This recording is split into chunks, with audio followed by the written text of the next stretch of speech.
Mix by AG recording studio निशाद जाने के लागे मोर चल गई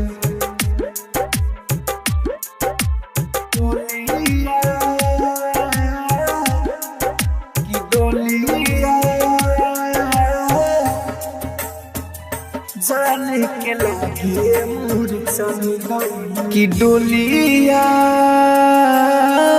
जाने के लागे मोर चल गई कि डोलिया जाने के लागे मोर चल गई मौका पाते वो सुगवा के जैसे हो मौका पाते वो सुगवा के जैसे पिजड़ा से मोर निकल गइल कि डोलिया जाने के लागे मोर चल गइल कि डोलिया जाने के लागे मोर चल गइल। Mix by AG recording studio डोलिया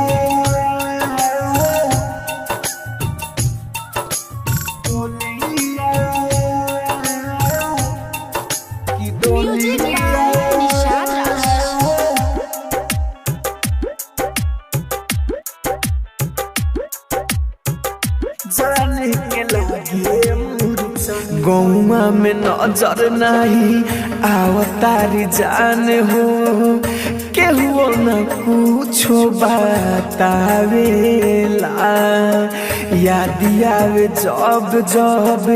उनकर सूरत बड़ी हमारा के तड़े पावेला हमारा के तड़े पावेला गौवा में नजर नहीं आवतारी जान हो केहू न कुछो बतावेला याद आवे जब जब उनकर सूरतिया बड़ी हमारा के तड़े पावेला रोता नैना हो रोता नैना देखला बिना दिलवा चकेना चूर भइल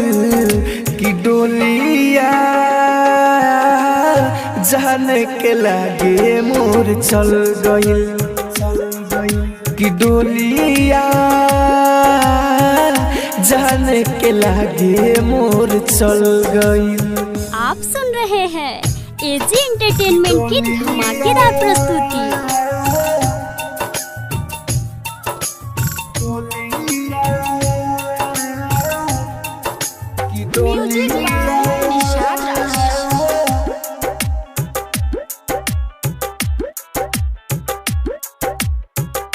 जाने के लागे एशिया लाम के बन के करे जा काढ़ी करे जहरे लेके गइल राहुल राजधानी के दिल में बसा के काहे उदागा देके गइल काहे उदागा देके गइल एशिया लाम के बन के करे जा काढ़ी करे जहरे लेके गइल राहुल राजधानी के दिल में बसा के काहे उदागा देके गइल पता न रहे हो पता न रहे है ऐसन करी पपिया के जैसे पिछल गइल कि डोलिया जाने के लागे मोर चल गइल हाँ कि डोलिया जाने के लागे मोर चल गइल। Recording studio